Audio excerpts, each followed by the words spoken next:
Hello students, class 10th mathematics के chapter 1 real numbers के introduction के पहले पार्ट में आपने सीखा, उसमें ये चीज़ें आपने सीखी।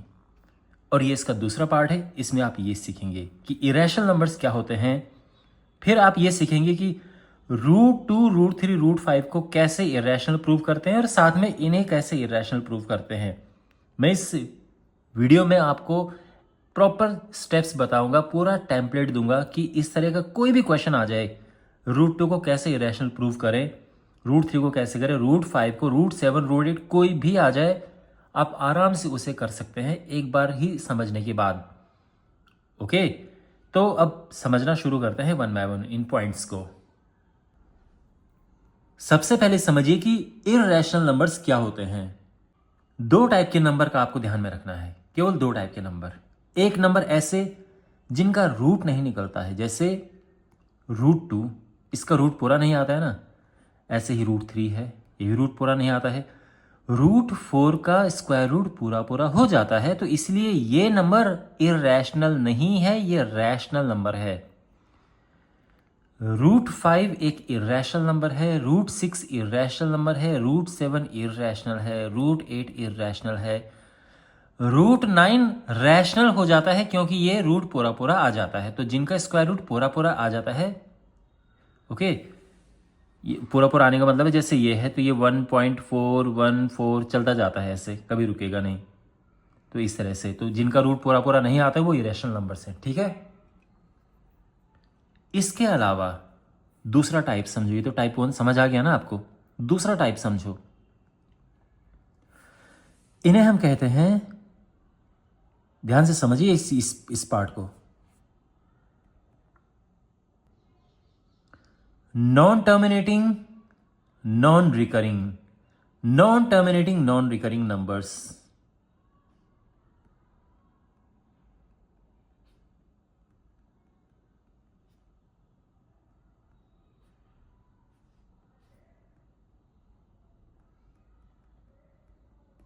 तो ऐसे नंबर जो नॉन टर्मिनेटिंग नॉन रिकरिंग है वो सब इररेशनल नंबर होंगे, ठीक है ना।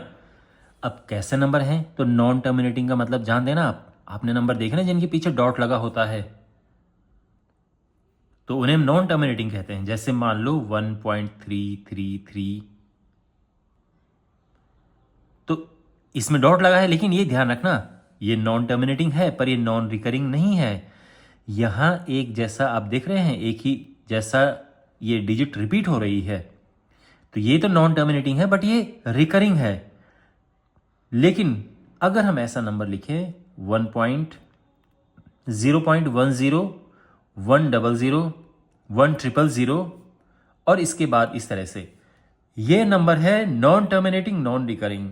यहां पे ये डॉट आ रहा है यानी ये नॉन टर्मिनेटिंग है, कभी रुकेगा नहीं, और ये नॉन रिकरिंग भी है, आप देख सकते हैं। अब आप ये मत कहना कि सर ये भी तो रिपीट हो रहा है, नहीं, ये 10 है, 10 है, ये 100 है, ये 1000 है, तो सेम नंबर नहीं रिपीट हो रहा है। यहीं पे अगर मान लीजिए 10101010 ये होता, तो मैं ये कहता कि अच्छा ये 10 बार बार रिपीट हो रहा है 1010, तो मैं इसको कहता कि ये तो रिकरिंग है। लेकिन इसमें ऐसा नहीं है, तो ये नंबर इरेशनल नंबर्स होते हैं। इसके अलावा 0.40, 400, 400 और इस तरह से नंबर है, ये भी नॉन टर्मिनेटिंग नॉन रिकरिंग है। हम ऐसे भी लिख सकते हैं,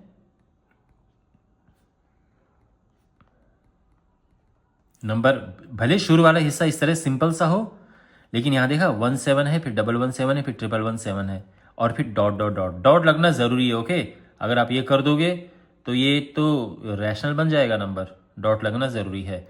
तो ये है नॉन टर्मिनेटिंग नॉन रिकरिंग, और ये इररेशनल नंबर्स हैं, इररेशनल, ध्यान रखना। करेक्ट है, क्लियर है।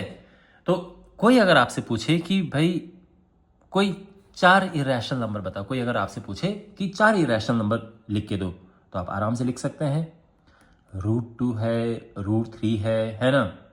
लिखने को तो आप √5, √7 भी लिख सकते हैं, लेकिन अगर कुछ वैरायटी लेके आनी है तो आप कहोगे कि अच्छा 2 ये हो गए, 2 पॉइंट में दे देते हैं आपको, 40404000 डॉट डॉट डॉट, ये है 50500500 डॉट डॉट डॉट, ये है। तो ये क्या है? ये इरेशनल नंबर्स हैं, और साथ में पाई भी इरेशनल है, ध्यान रखना। क्लियर है? तो मुझे उम्मीद है कि अब आपको समझ आ गया होगा कि इरेशनल नंबर्स क्या होते हैं। अच्छा, अभी मैंने आपको बताया कि जो रूट में है ये इरेशनल नंबर्स हैं। आपके पास बहुत इंपॉर्टेंट क्वेश्चन इस पे बेस्ड आते हैं, ध्यान रखना। ये जो मैं आपको क्वेश्चन बता रहा हूं अभी, ये इस चैप्टर का नंबर 1 इंपॉर्टेंट क्वेश्चन है। आपके पास क्वेश्चन आएगा कि prove that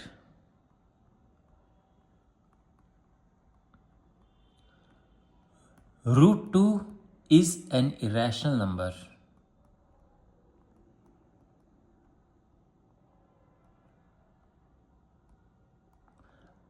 prove that √2 is an irrational number, ये क्वेश्चन आपके पास। ये क्वेश्चन अब देखो, यहां पे √2 की जगह पे कभी कभार √3 भी पूछा जा सकता है, √5 भी आ सकता है, √7 भी आ सकता है, ठीक है ना, √6 भी कहने को आ सकता है, ये भी तो कैसे भी आ सकता है। ये आप एक ही तरह के क्वेश्चन समझना। अगर आपको एक आ गया तो फिर सारे आ जाएंगे। मैं आपको मैं तरीका समझाऊंगा। एक अगर आपको आ गया तो सारे ही आ जाएंगे। तो ये है मोस्ट इंपॉर्टेंट क्वेश्चन। अब इसे करना कैसे है, मैं आपको जो स्टेप्स बताऊंगा आपने वही फॉलो करने हैं, बिल्कुल। ओके, तो पहली बात तो यह है कि मैं इसको डिटेल में आपको समझाता हूं, और उसके बाद फिर मैं बताऊंगा कि आपको क्या क्या चीज़ें, स्टेप्स आप बिल्कुल रट लेने हैं आपको। देखो, इसे हम प्रूव करते हैं प्रूफ बाय कॉन्ट्रडिक्शन मेथड से। किससे हम इसे प्रूव करते हैं?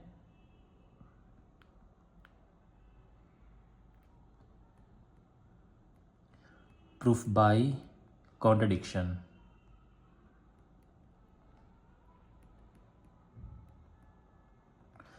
इससे प्रूव करते हैं हम। अब ये है क्या? देखो, प्रूफ बाय कॉन्ट्रडिक्शन का ये मतलब होता है कि देखो, हमने प्रूव करना है ना कि ये एक इरेशनल नंबर है। हम क्या करते हैं, हम शुरू में अज्यूम करके चलते हैं कि ये एक रैशनल नंबर है, हम इसको रैशनल अज्यूम करते हैं। लेकिन बाद में फिर ऐसी ऐसी घटनाएं होती हैं जिससे ये पता चलता है कि हमने जो अज्यूम किया था वो गलत था, और ये रैशनल नहीं है। अब ये रैशनल नहीं है तो फिर इरैशनल होगा। ध्यान रखना, मेरी बात आप आराम से सुनिए। इस क्वेश्चन को जिसमें हमें प्रूव करना है कि √2 एक इरैशनल नंबर है, प्रूव करो। हम इरैशनल डायरेक्ट नहीं प्रूव करते हैं, हम एक्चुअल में प्रूव करते हैं कि ये रैशनल नहीं है। तो अगर रैशनल नहीं है तो अपने आप ही इरैशनल हो गया वो, क्योंकि रियल नंबर या तो रैशनल होगा या इरैशनल होगा। तो हम इसको बेसिकली नॉट रैशनल प्रूव करते हैं, और वो तब जाके इरैशनल होता है। डायरेक्ट ये नहीं प्रूव करते हम, समझ गए? तो हम नॉट रैशनल प्रूव करते हैं। ये उसी तरह हो गया, मान लीजिए दुनिया में बस 2 टाइप के नोट हैं, एक 10 रुपए का नोट है और एक 20 रुपए का नोट है। अब कोई पर्सन कुछ सामान लेने के लिए जा रहा है। अब इस पर्सन को मान लीजिए नोट की समझ नहीं है, इसको नहीं पता है, तो किसी ने उसको बोल दिया कि अच्छा, ये 20 रुपए का सामान जो तुम्हें लेके जाना है, तो तुम एक काम करो, 20 रुपए लेके जाओ। लेकिन उसने क्या कर दिया, 10 रुपए का नोट पकड़ा दिया। आप समझ रहे हो, 10 रुपए का नोट लेके भेज दिया। इस पर्सन के माइंड में क्या है कि ये 20 रुपए का नोट है, ये अज्यूम करके चल रहा है कि ये 20 रुपए का नोट है। अब वो दुकान में गया तो इसने बोला भाई सामान दे दो। दुकानदार ने देखा, दुकानदार ने ये बोला कि जो तुम सामान लेने की कोशिश कर रहे हो ये इस नोट में नहीं आएगा, जो तुम्हारे पास है, जो तुम्हारे पास है उसमें नहीं आएगा। तो यानी वो 20 रुपए नहीं है। तो अगर वो 20 रुपए नहीं है तो उसके पास कितने रुपए का नोट है? फिर उस पर्सन को पता चल जाएगा ना कि अगर ये 20 रुपए नहीं है तो कितने रुपए का है, फिर 10 रुपए का है। समझ गए आप? यही है प्रूफ बाय कॉन्ट्रडिक्शन। यानी यहां पर कैसे गलत हुआ, क्योंकि दुकानदार ने बोला कि जो तुम सामान लेने की कोशिश कर रहे हो वो इस नोट में नहीं आएगा जो तुम्हारे पास है, यानी वो 20 रुपए नहीं है। अब 20 नहीं है तो फिर 10 है। ऐसे ही यहां पर होता है कि हम आगे बढ़ेंगे तो बाद में ये पता चलेगा कि अरे, हमने जो मान कर चले थे, हम अज्यूम कर चले थे कि ये रैशनल है, पर ये रैशनल के लक्षण तो दिखा नहीं रहा, तो यानी ये फिर इरैशनल है। वही है, ठीक है। आप बस ये आइडिया लेके चलो। अब क्या करना है देखो, तो सबसे पहले अब मैं कर रहा हूं सॉल्व, ठीक है, प्रूफ। सबसे पहले आपको ये लिखना है कि to the contrary,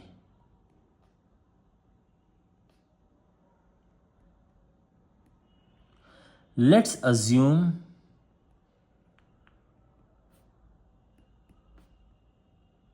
that root 2 is a rational number।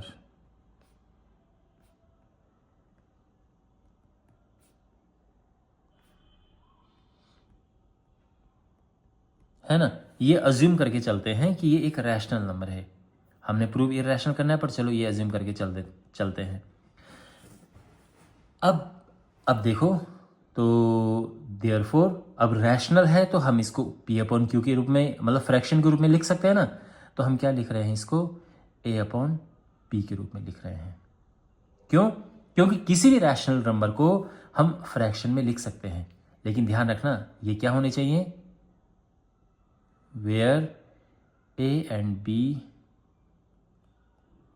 Do not have a common factor, A and B are integers and they do not have a common factor।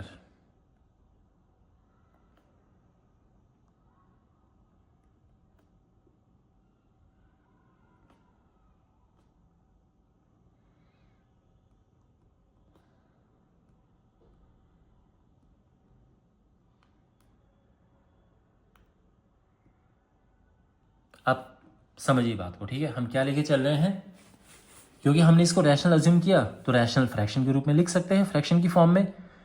Where और फ्रैक्शन की form में क्या होता है कि हम ए open B लिखें तो ये दोनों इंटीजर्स होने चाहिए, and they do not have a common factor. उनका कॉमन फैक्टर नहीं होना चाहिए। कॉमन फैक्टर नहीं का मतलब ये है, जैसे मान लो कि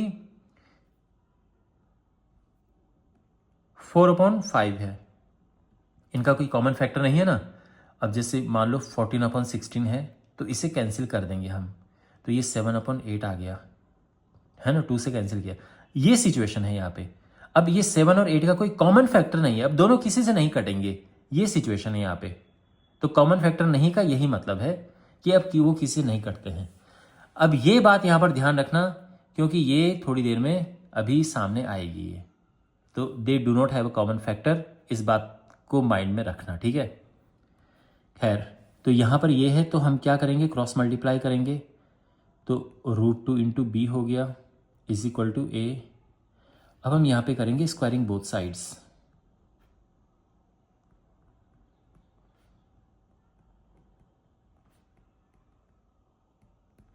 तो दोनों साइड हम स्क्वायर करेंगे तो क्या होगा, ये हो जाएगा 2b² is equal to a², है ना। आप चाहो तो इसको यहाँ पे लिख सकते हो,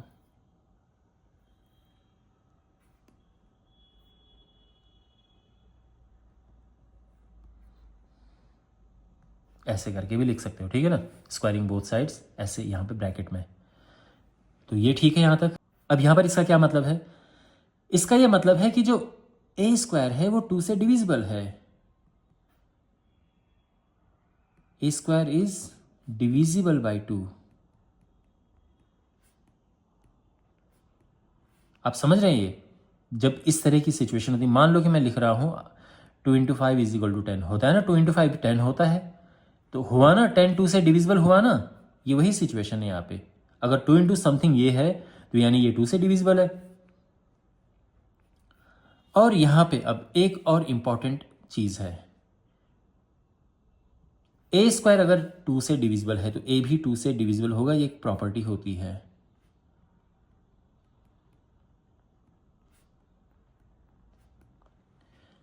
अगर a² 2 से डिविजिबल है तो a भी 2 से डिविजिबल होगा, ये ध्यान रखना। ओके, यहां पर आपने चीजें ध्यान में रखनी है। ये वाला जो यहां पर लिखा है,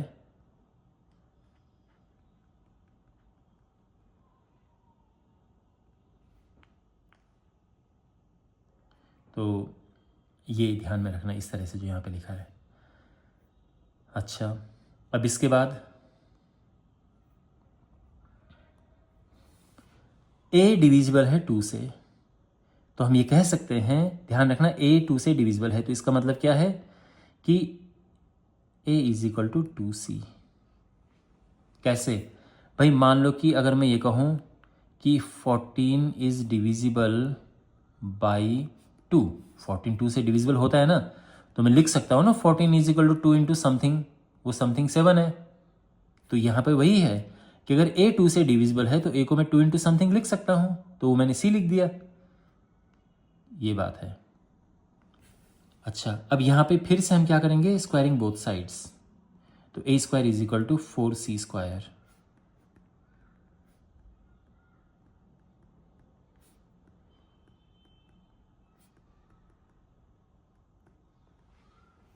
ओके, यहां तक क्लियर है? अब हमने क्या करना है, ये a स्क्वायर यहां से उठाओ। क्या a स्क्वायर क्या है? 2b स्क्वायर है ना, तो यहां से उठा के यहां पे रखो, तो ये हो जाएगा 2b square is equal to 4c square. ऐसा हमने क्यों किया? Because 2b square is equal to a square है ऊपर, इसलिए हमने a स्क्वायर की जगह पे रखा है। अब ये 2 से कटेगा, तो ये हो जाएगा b square is equal to 2c square. और ये यही सिचुएशन आ गई है जहाँ पे हमने इस तरह से लिखा था। आई मीन थोड़ा अलग है ये, बट ये तो यहाँ पे वही लिखेंगे हम जैसे यहाँ पे लिखा था कि b square is divisible by 2। भाई 2 नीचे जाएगा डिवाइड करने के लिए, तो हम कहेंगे ना b square is divisible by 2, तो ये हो जाएगा b square is divisible by 2। और अगर b स्क्वायर 2 से डिविजिबल है तो b भी 2 से डिविजिबल होगा। यही ऊपर किया था, जैसा ऊपर किया वैसे यहां पे। अब आप सोचो, एक यहां पर इसे देखो और एक इसे देखो, क्या क्या बात कही गई है? यहां पे लिखा है a इज डिविजिबल बाई 2 और यहां पे लिखा है b इज डिविजिबल बाई 2। तो इसका मतलब क्या है कि a एंड b दोनों ही 2 से डिविजिबल है ना? तो हम लिखेंगे फ्रॉम 1 एंड 2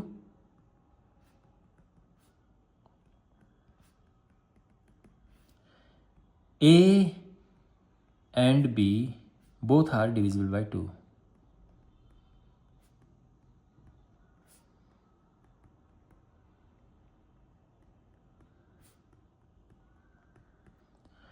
और इसका क्या मतलब है?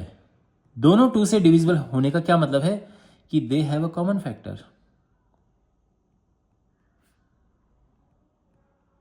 They have a common factor. वो कॉमन फैक्टर क्या है? वो कॉमन फैक्टर 2 है। ओके, तो और अब आप सोचो, यहां पे क्या लिखा हुआ था? They do not have a common factor. और यहां पे क्या है? They have a common factor.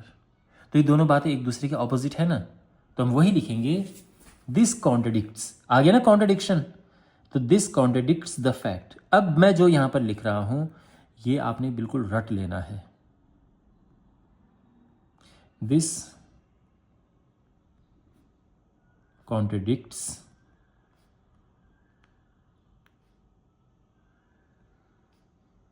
The fact that A and B do not have a common factor।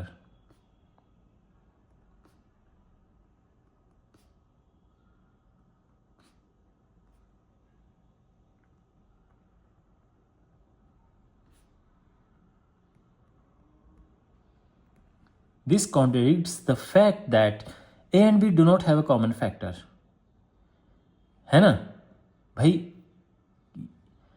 यानी जो हमने यहां पे कहा था कि उनका कॉमन फैक्टर नहीं है, और यहां पे कहा है, यहां पे निकल के आया कि उनका कॉमन फैक्टर है, तो यानी ये बात जो हमने शुरू में कहा था उसका अपोज कर रही है ना, उसको कॉन्ट्रडिक्ट कर रही है। कॉन्ट्रडिक्ट का मतलब होता है अपोज करना, विरोध करना, तो कर रही है उस बात का। अब ये क्यों होगा? तो हम वही लिखेंगे कि this contradiction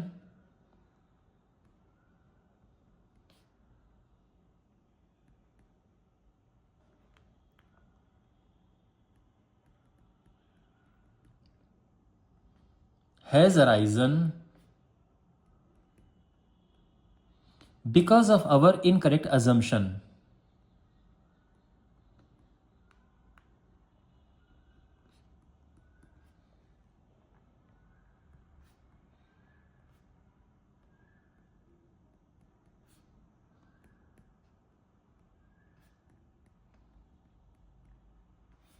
that root 2 is rational। Root 2 is यही तो हमने अज्यूम किया था, पर ये इनकरेक्ट अजम्पशन थी हमारी, जिसकी वजह से ये कॉन्ट्रडिक्शन आया। तो हम कह सकते हैं, so we can say that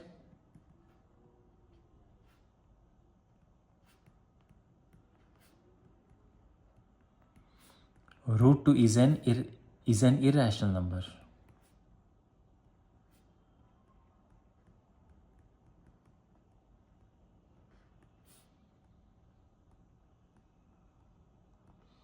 okay, तो बस ये ध्यान रखना, ये आपको लिखना ही लिखना है, और यहां पर ये जो स्टेप्स हैं ये आपको फॉलो करने हैं।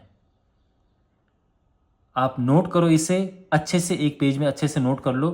यहां पर मैं काश आपको एक पेज में दिखा पाता, इसको बहुत छोटा हो जाएगा आपके लिए शायद। ये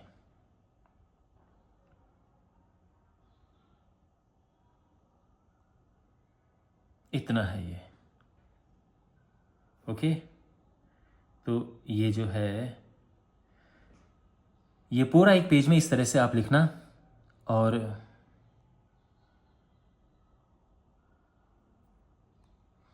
बिल्कुल आप इसको रट लेना, बिल्कुल ऐसे ही फॉलो करना है। और अब मैं आपको ये बताता हूं कि अगर आपके पास रूट 2 की जगह पे रूट 3 पूछा होता फिर क्या होता।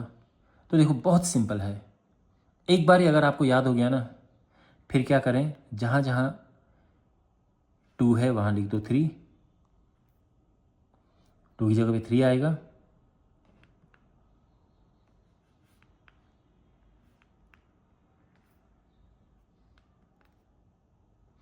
जहां 4 है वहां पे 9 आ जाएगा।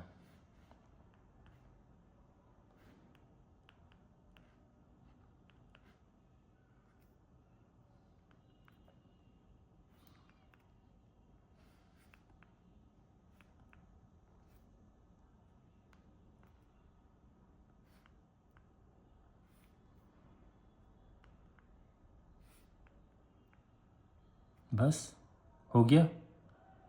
तो आप समझ गए ना, अगर आपको एक याद हो गया उसके बाद तो फिर कोई दिक्कत नहीं है, सारे आपको याद हो जाएंगे। ओके, तो यहाँ पे एक ठीक से कर लेना, रट लेना आप ये स्टेप बिल्कुल अच्छे से 2-3 बार प्रैक्टिस करके। अब यहाँ पे रूट 3 है, यहीं पे अगर मान लो कि रूट 5 हो गया तो कोई दिक्कत नहीं। अब तो आप समझ ही गए ना कैसे करना है।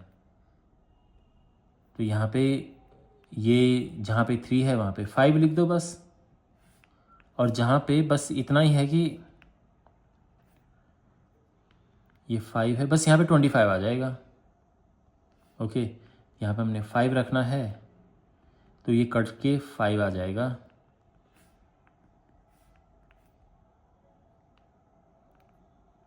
फाइव फाइव फाइव फाइव,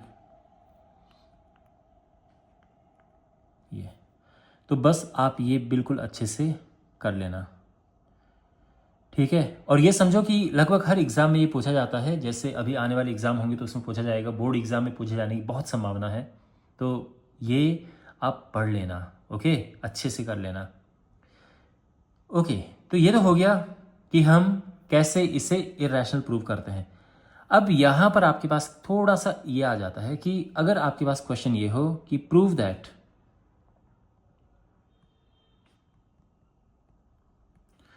थोड़ा चेंज करके रूट 5 + 2 इज इरेशनल या इज एन इरेशनल नंबर, अगर मान लो कि ये प्रूव करना हो तो यहाँ पे तो कैसे करेंगे हम। तो वही है, सेम सिमिलर स्टेप्स हैं, लेकिन देखो थोड़ा चेंज है इसमें। अब चेंज क्या है देखो, सबसे पहले हम लिखे, मैं डायरेक्ट कर रहा हूं, ठीक है। देखो आप सबसे पहले वही लिखेंगे, to the contrary let's assume that it is rational.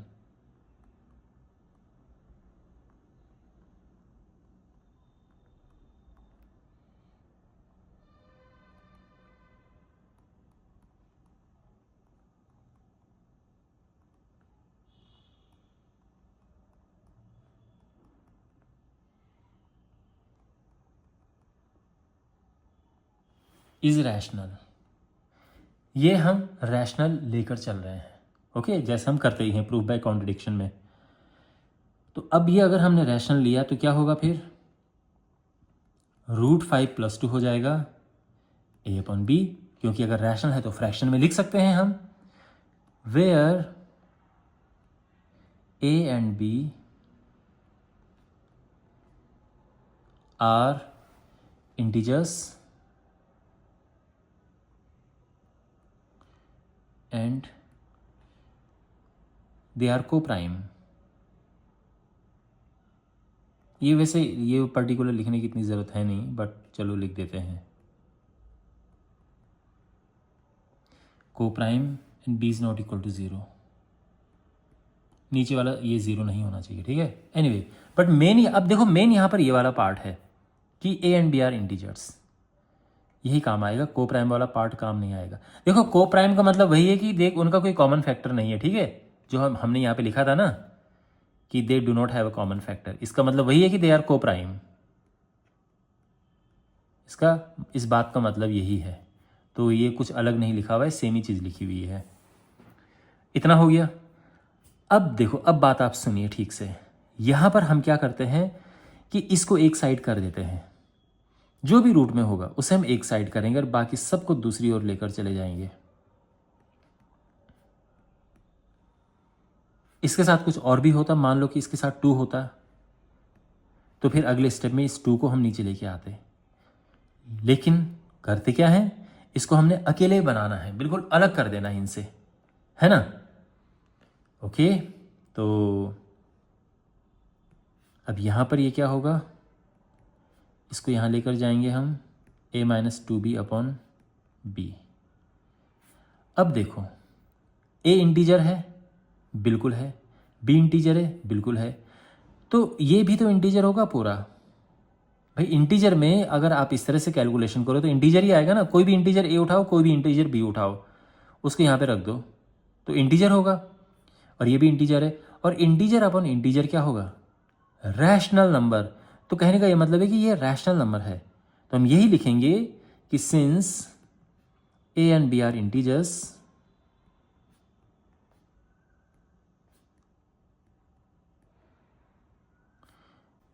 Therefore a minus, देखो ये चीज जो है इज रैशनल, बस इतना ही आपको लिखना है। और समझ आ गया ना आपको रैशनल क्यों है, क्योंकि अगर ये इंटीजर है तो ये पूरा इंटीजर होगा, और ये भी इंटीजर है तो इंटीजर अपॉन इंटीजर रैशनल होता है। ध्यान रखना, रैशनल नंबर में ऊपर नीचे इंटीजर होते हैं, सीधी बात है। तो ये रैशनल हो गया। अब देखो, अगर ये रैशनल है तो हम ये कह सकते हैं √5 भी रैशनल है, इज ऑल्सो रैशनल। भाई अगर हम ये रैशनल ले चुके हैं तो ये भी तो रैशनल होगा, क्योंकि रैशनल इक्वल टू तो ही रैशनल होता है, इररैशनल और रैशनल इक्वल नहीं होते हैं। तो इनके हिसाब से, मतलब अभी तक जो हमने अज्यूम करके चला था, हमने उल्टा अज्यूम किया ना, कॉन्ट्रेरी, इसके हिसाब से क्या हुआ कि भाई ये रैशनल है। बट एक्चुअल में क्या है, फैक्ट क्या है, सत्य बात क्या है, सत्य बात तो यही है ना कि इररैशनल है। तो यही हम यहां पे लिखेंगे कि दिस कॉन्ट्रडिक्ट्स द फैक्ट, वही चीज, बल्कि मैं इसको कॉपी पेस्ट ही कर देता हूं। यहां पर देखो हुआ क्या था, देखो ये रैशनल है, आप जानते हैं, तो अगर ये रैशनल है तो ये भी रैशनल होगा। भाई रैशनल इज इक्वल टू तो रैशनल होता है, तो हमने लिख दिया भाई, क्योंकि ये रैशनल है तो ये भी रैशनल होगा। लेकिन जो फैक्ट है वो ये है कि ये इररैशनल है। हम जानते हैं कि ये इररैशनल है ना, √5 इज इररैशनल, ये हम मानकर चल रहे हैं। ध्यान रखना इस क्वेश्चन की ओर बढ़ते हुए कि ये इररैशनल है, तो ये इररैशनल है, ये रैशनल है, तो इनमें क्या हो गया, कॉन्ट्रडिक्शन हो गया ना। और ये कॉन्ट्रडिक्शन आया कहाँ से, ये कॉन्ट्रडिक्शन इसीलिए आया, this contradiction has arisen because of our incorrect assumption that ये रैशनल, क्योंकि शुरू में हमने क्या ले लिया था, इसे रैशनल मान लिया था, जो कि इनकरेक्ट अजम्पशन थी। तो फिर ये क्या है, ये इरैशनल है। समझ गए ना आप? तो ये है सिंपल, और ये स्टेप रट लेना। अब इसमें कैसे भी क्वेश्चन आ जाएगा, आप कर सकते हैं। अब मान लीजिए कि आपके पास इसकी जगह पर क्वेश्चन आता है, मान लीजिए कि हमें प्रूव करना है कि 2 - √6 एक इरैशनल नंबर है। तो इसको भी वही लेकर चलेंगे आप, इसको a/b लिखेंगे, ये 2 इधर लेके जाएंगे, तो a/b -2 हो गया, ठीक है ना। तो यहां पर क्या होगा, देखो माइनस भी उधर लेके जाना है, तो 2 पहले आ जाएगा और ये बाद में, क्योंकि प्लस का माइनस, माइनस का प्लस हो जाता है ना। फिर हमने क्या करना है, √6 = 2b - a/b, और फिर वही कहानी कि ये रैशनल है तो ये भी रैशनल होगा। बट सत्य बात तो ये है कि ये इरैशनल है, तो हमारा अजम्पशन गलत है, यानी जो हमने ये लिखा। तो अगर ऐसा क्वेश्चन आ जाएगा, उसको जो बीच का जो स्टेप है जो मैं यहाँ पे किया था, ये इस तरफ होगा। लेकिन ध्यान रखना, जो मैं कह रहा था कि लेफ्ट हैंड साइड में केवल और केवल रूट में एक चीज़, ये बस ये आना चाहिए, इसके साथ कुछ लगा नहीं होना चाहिए, कहीं 2 वगैरह लगा हो, ऐसा नहीं होना चाहिए, ठीक है ना। यानी मान लीजिए अगर आपके पास क्वेश्चन इस तरह से आ जाए कि हमने 3√5 + 4 इसको इरैशनल प्रूव करना है, तो पहले तो हम इसको रैशनल अज्यूम करके चलेंगे, तो a/b हो जाएगा, 4 उधर जाएगा, तो ये हो जाएगा a/b -4। और अब क्या करेंगे, यहाँ पे वही होगा, ये ऊपर जाएगा a - 4b/b, ठीक है ना। और फिर क्या होगा, √5 = 3 नीचे आ जाएगा, तो a - 4b/3b, समझ गए ना। और फिर वही कहानी, सेम कहानी कि this is because a and b are integers, तो ये होगा रैशनल। अब ये रैशनल होगा तो ये भी रैशनल होगा, बट ट्रुथ तो ये है कि ये कहता है कि ये इरैशनल है, यानी ये वही चीज जो यहां पर है। This contradicts the fact that this is irrational. This contradiction has arisen because of our incorrect assumption that this is rational. तो हम वही यहाँ के लिए कहेंगे कि जो हमने इसे रैशनल लिया था वो इनकरेक्ट अजम्पशन थी, तो हम कह सकते हैं कि ये इरैशनल है। ओके, तो अब आप समझ गए ना, कोई भी क्वेश्चन अगर आ जाएगा तो आप इस तरह से कर सकते हैं। और इसी के साथ ये वीडियो समाप्त होता है, और इसके साथ जो इस चैप्टर के कॉन्सेप्ट हैं वो भी समाप्त होते हैं, ठीक है। और इसकी जो एक्सरसाइज है इस पे बेस्ड, वो भी जल्दी से अपलोड होगी, कल अपलोड हो जाएगी। उसका लिंक आपको इस वीडियो के डिस्क्रिप्शन में जो प्लेलिस्ट है उसमें मिल जाएगा। तो मिलते हैं अगले वीडियो में, टेक केयर।